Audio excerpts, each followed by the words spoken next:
All right, so we're going to have more turbines in the water, and reportedly, we're going to get a break on electricity.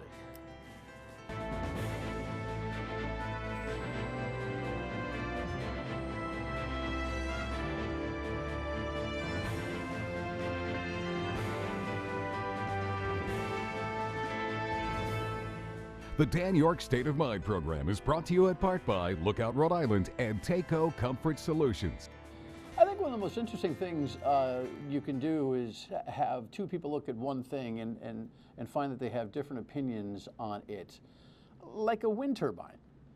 Some people think they're gorgeous. Some people think they're eyesores.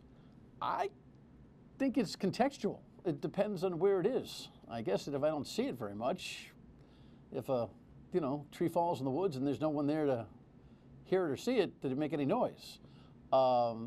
And these, I think, are some of the questions that run through Rhode Islanders' minds when they determine for themselves whether or not this is the kind of thing we want aesthetically. But if the numbers work out, it seems to me that people more or less lean toward the numbers. We'll talk about the numbers tonight. Deepwater Wind has a new investment that they are making, and local government officials are falling over themselves over how excited they are about this. We'll see if we can cut through the numbers on it with one of the cheeses of Deepwater Wind coming up here in a moment. Glad to have you in on a Thursday evening, another original show. Whenever we have a week production, a week off from production, I get all excited about coming back to work. And I'm all excited about the controversy in the governor's race. I'm not exactly sure whether there is one, though. I'm still trying to figure it out. So let's cover a couple local issues here.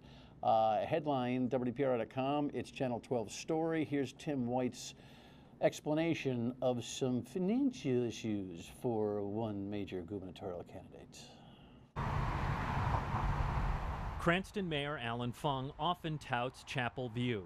Those two large developments in Chapel View and Garden City, not a single tax dollar went into either of those developments. And it's also the worldwide headquarters for Alex and Ani. You got retailers there, restaurants. When Fung announced his second gubernatorial run last year, he chose the major mixed-use development in his city. Holy cow. If this doesn't get you pumped up to take back our state, I don't know what will. The Fung campaign has been a tenant at Chapel View for 3 straight elections. Campaign finance records show he paid $4,500 in rent to the Carpianato Group in 2014, a rate of $500 a month, but then reported a $1,000 refund 2 years later. When he sought re-election for mayor in 2016, Fung paid $1,500 in rent to Carpianato, but the following July, the campaign said all $1,500 had been refunded.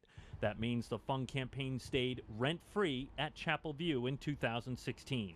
I wish I could get that deal for our office space at Common Cause. John Marion of good government group Common Cause Rhode Island says when a campaign receives goods and services for free or at cut-rate prices, by law, that is the same as a political donation. That's premium real estate that they're not paying market value for according to the filings. I think clearly that campaign should be paying rent every month, and they should be reporting that rent. After we asked questions, a Fung spokesman claimed the Carpianato Group never cashed the campaign's rent checks.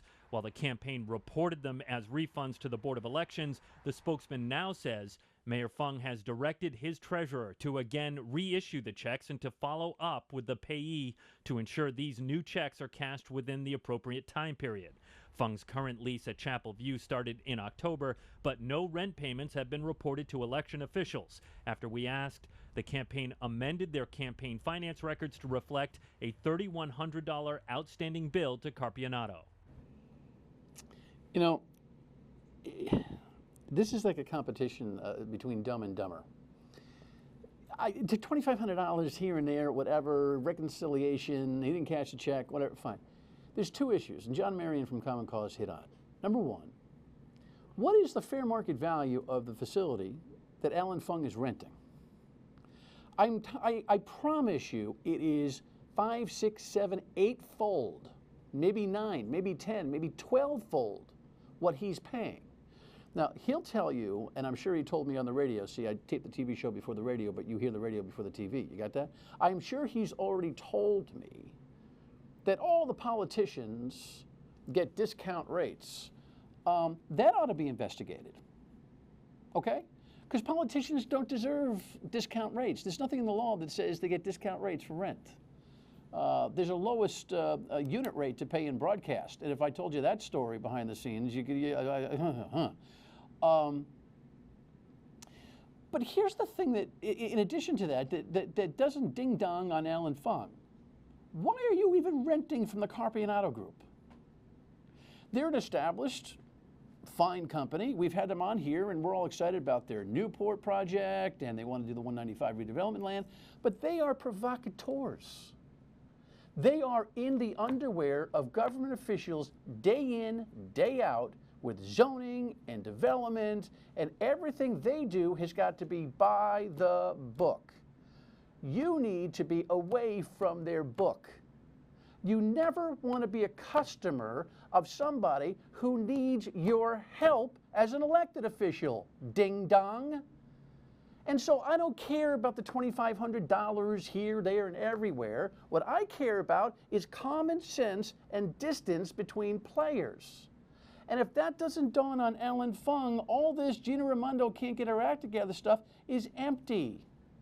And I don't know how he gets by that particular question. We'll see what his opponents do and whether they can make this thing stick on him. But I think the bigger concept is the problem. And don't tell me it's the only land in Cranston, please. Or in the state of Rhode Island. It's a statewide race. All right. Ken Block has no hair. And one of the reasons is issues like this. The watchdog and former gubernatorial candidate twice now has been trying to get this line item veto question passed. Poor Ken is beside himself. The commission of elected officials and other do-gooders in the state that was put together by the State House yesterday voted 7-4 not to bring the line item veto question to the statutory level. In other words, don't file the bill. This is malpractice when it comes to public service. We have 6 states in America that don't have the line item veto. 6. Our neighbors, many of you are viewers in the Commonwealth of Massachusetts, have a line item veto that works mostly perfectly. But for some reason, we operate by a different standard here in Rhode Island, and common sense just doesn't seem to want to run through. Power is the issue. The legislature likes to have all the control over every penny that is spent, and doesn't want a governor to actually have the facility to be able to say, you know what, I like most of that stuff, but this one's got to go. Or to have to veto the entire budget. This is a disgrace, and it's about time that we all woke up and shoved this down their throats this election season. So you need to poll your elected officials and find out who voted, who intends to bring this thing up again, because this is a balance of power issue that we desperately need here for all of our benefit. All right, so $250 million going to be spent here in the state to put these fancy mechanical gizmos in the water and save us a whole bunch of money in electricity. So says the folks at Deepwater Wind. Matthew Morrissey is vice president of Deepwater Wind. Where's Grabowski, by the way? He didn't want to come? Where's the president? He always, Meg, where's, Grabowski have a lunch? No, Dan. You're always top of the list. He was happy to offer it up to me. I got you. We'll figure it out. You didn't expect that one. I'm in the mood today. That's all right. Welcome. Nice to have you. Thank you, Dan. Thanks for having me. I'm sure you will do just a smashing job here. Give me the executive summary on the $250 million investment. So, Revolution Wind is it's a $1 billion project. As a company based here in Rhode Island, we're committed to spending as much as we possibly can locally. So Revolution Wind is kind of like almost like naming a war, right? It's like you name your projects. Yeah, sure, right? we do. Revolution Wind means what? It's a next generation offshore wind farm, and we're bringing with the wind farm a revolution in new energy. Okay. It's pretty clever, right? Get it? Yep. Yes, yeah, there you go. So 400 megawatts, about 200,000 houses will be powered by the project. About 50 turbines, far enough off the coast of Rhode Island that residents really can't see them. Okay. The mission here obviously is profit for your company, but the end game here, benefit to the customers and the marketplace, is what? Well, I mean, it's several, and it's certainly okay to have a double bottom line, which is to do good by the environment and the community and to make a profit. So the benefit to citizens of Rhode Island are a substantial reduction in the carbon footprint of the state, which is very important from a public health standpoint, creating new job opportunities both on this project, but very importantly on future offshore wind projects that Rhode Island wouldn't get to participate in if not for the investments the project will be making. And then last, the opportunities that the project will bring for education of young people on the state of Rhode Island about the importance of mitigating climate change through clean energy production.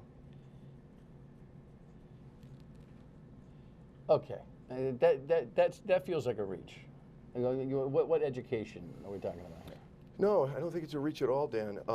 You know, we have very clear intention of utilizing Rhode Island's position in the project in offshore wind to push what we're doing out into the educational curriculum in the state of Rhode Island, to make it tangible for young people as they think about physics, science, math, using Revolution Wind as a means by which they can get their arms around something that's real and tangible. There'll be what, a wind turbine curriculum, a Revolution project curriculum? What specifically? What do you mean? Specifically, North Kingstown High School is piloting a program called Wind Win RI. And they're looking at using Revolution Wind to literally inform the curriculum at North Kingstown High School in each of those areas of math and science, and some other areas as well, to better understand, for kids in the high school, to better understand both the important issues associated with climate change they have to get their arms around, but also the new job opportunities that will come to the state of Rhode Island as a result of this catalytic investment that we're making. All right, now we're going to show you a little bit more about the project and talk about some of the objections when we come back. Stay with us. So here's what Eyewitness News put together a couple of weeks ago on this project. Deepwater Wind today forecasting more than 800 construction jobs, 50 permanent ones, and much cheaper wind power than what exists now from its up to 50 offshore turbines planned. The company says this is a win for so many, even for commercial fishermen. Our turbines are spaced about a mile apart, so there's a lot of room to operate, and fishermen can continue to fish in those waters. But in order for that to work out, we need to work collaboratively with them. But fishing industry advocates like the Fishermen's Alliance's Richard Fuca are very worried. We're swapping a food source in our fishing community for wind power. We already abide by roughly 340 spatial regulations, so we can't just legally relocate. Plus concern about the destruction of species. More than half of the squid caught on East Coast is landed in the state of Rhode Island, and you run the very real risk of losing that resource. We're putting our fishing community at risk by expediting and moving too quickly. We don't know a fraction of all the facts. And I'm completely lost on this. I have no idea who the good guys and the bad guys are. I think most of the public has no clue, even though we live by the water. It's not like we really are nautical experts. When Jeff Grabowski, the president, correct? CEO. The CEO of Deepwater, yes, says that he was going to work in good faith with the fisher people. I believe that. Jeff is an honest yes, dealer. He's the former chief of staff for Governor Cherry. I know him to be a guy of integrity. So I believe that's true. But he's also going to look for his company's best interests, so are you. Yes. What is the dynamic of the relationship with the fishing community, and what do you admit they have to be concerned about? Well, the industry itself, Dan, is new and it's unknown in the United States. Notwithstanding what we did as a company to build the Block Island project and build very strong relationships with the fishing community around that project, the offshore wind industry is coming to the United States, and by virtue of the scale of the offshore wind industry's likely footprint over time, it has caused legitimate concerns of the industry. But there is no question that Deepwater Wind's site, the 256 square mile area south of Martha's Vineyard and about 18 miles off the coast of Rhode Island, is the least conflicted site in America. Because? Well, there are a couple of reasons. One, because it went through an incredibly rigorous process that took 6 years to define its shape to remove as much conflict as possible. That's number one. And then number two, our site has a geotechnical, the geotechnical benefits of being relatively rocky on the bottom. Not that we cannot put our foundations through the surface of the ocean, but it's rocky enough where fishing interests don't fish there. The rocks can really injure the net. So our site is the least fished of any of these sites. What is happening right now? Why are these guys complaining? They can draw a map just like you can. Fair enough, because it's new. It's early enough in the process of understanding what offshore wind is. What people, understandably so, haven't made the distinctions between one site and another. In some senses, even one company and another. We are an extremely proactive company as it relates to commercial fish, as Jeff Grabowski was sharing with you earlier, and our experience right here in Block Island proves that. And our site is simply just not as fished. And there's some confusion about sites right now. But it's our full intention that we, one, are going to be extremely communicative. We're going to bring fishing interest to the table, talk to folks, really work to make sure that there's... Are you concerned the fishing industry is kind of a confusing group? There seems to be a lot of people who stand up and say they're speaking for the fishing industry. They're not a monolithic profession. No. I have to say, I'm 5 generations from New Bedford, Massachusetts, and I understand the fishing industry fairly well, and I can say that there are divisions in the fishing industry by species and by geography. It's a very competitive industry, so boats are often competing for different types of prime fishing grounds against one another. So no, it's not a monolithic industry, but that doesn't mean for one second that we don't take those concerns, the general concerns, seriously, and that we are not going to do everything possible short of making our site or our project commercially inviable to ensure that the commercial fishing industry is comfortable with the project. So do you have any idea what kind of mitigation you might have to deploy in order to make everybody happy? Or is this kind of a play it by ear type of thing based on the complaints, the concerns, and what you still may find out there in the water? Or have you studied it enough to know exactly which fish may or may not be affected by the turbines? We have had dozens and dozens of meetings with fishermen, and we have a very, very strong understanding of our site because we're also building a project called the South Fork Wind Farm on the southern portion of that same wind energy lease area. So we understand the habitat, we understand the subsea conditions, and we also understand the general fishing issues. We have a ways to go to build more trust, to bring more understanding to the table, and to get into the conversation around mitigation. What fish are there in this spot? What kind of fish? Well, there are all kinds of fish kind of swimming through the ocean. The question is not, if I may, what kind of fish are there. The question is, what kinds of fishermen fish there? Better question. And in that case, there are very few scallopers that ever go through our area. We have a very vibrant squid fishery here in Rhode Island. Very few, if any, squid boats fish and our area. You know that because you've tracked them, you've marked them, you understand that, or you just hearsay? How do you figure that out? The Bureau of Ocean Energy Management is the leaseholder for these wind energy areas, and they provide data on a species by species basis. But also the squid fishery has put out some information about where they fish. That's proprietary, but they've put it out to make the case. And when you look at the information the squid fishery has put forward, you see Deepwater Wind site as being almost untouched by the squid fishery. Not so much the case for other areas. All right, when we come back, customers want to know what's the price break going to be eventually. We'll talk about that when we come back. So whoever else is coming in, they're all coming in. All right, Deepwater Wind, Revolution Wind. By the way, Connecticut, we got a headline here. Connecticut just bought some electricity as well. Everybody's in on the act here. I remember our old good friend, kind of miss him on the public scene, Duncan Cherry, would say things like with the Block Island project, well, listen, okay, you're going to be able to know guaranteed what the rate's going to be, okay? Even though it's higher, it'll be somewhat easy to project, okay? But it didn't satisfy a lot of people in terms of what the electricity break would be. What is but that really is kind of a, I don't know, incubator test, really, in a lot of ways, right? The Block Island project? It proved commercially and from a permitting standpoint that offshore wind could actually happen and happen profitably in the United States. Okay.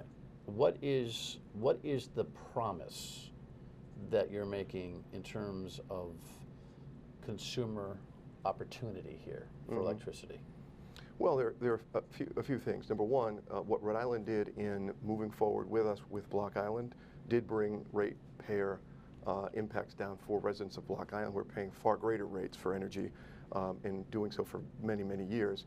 And by virtue of that project going forward, many years later, we're coming back and we're building the Revolution Wind project, which has a price point that, while specifics I cannot offer right now because we'll be going into the public PUC hearing process, but the price point for our Revolution Wind project is dramatically less than the Block Island wind farm price point. And we know that because?